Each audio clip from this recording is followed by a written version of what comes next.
भाताचा 9 महिन्याचा प्रवास आपण बघितलाय का? आता आपण बीजसंस्कार करणार आहोत. सजीवांना करतात तो संस्कार आणि निर्जीवांना करतात ती प्रक्रिया. आता बीजसंस्कार करताना 3-4 गोष्टी लागतात. त्याच्यामध्ये हे भात आहे, ह्याच्यावर संस्कार करणार आहोत. इथे मध आहे, हे भारतीय गाईंचं तूप आहे आणि हे मीठ आहे आणि ते भारतीय गाईंचं शेण आहे इथे. आता आपण हे जे भात आहे ते मीठ पाण्यामध्ये टाकणार आहोत.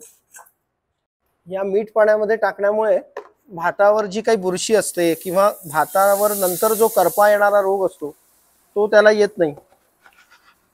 आणि मीठ पाण्यामध्ये टाकल्यावर जी काय अपरिपक्व दाणा असतो तो सगळा वरती तरंगतो, किंवा आपल्या इथल्या भाषेमध्ये त्याला पळींज म्हणतात. म्हणजे जो अगदी पोकळ दाणा असतो तोही वरती राहतो.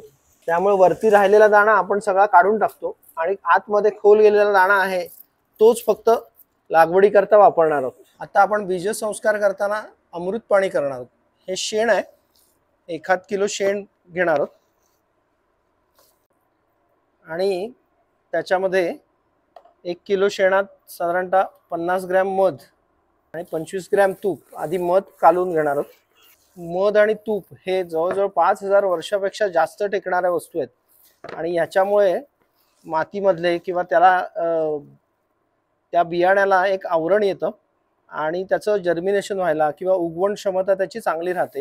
याच्यामध्ये आपण थोडंसं पाणी टाकणार आहोत आणि हा शेणकाला आपण बियाण्याला लावणार आहोत.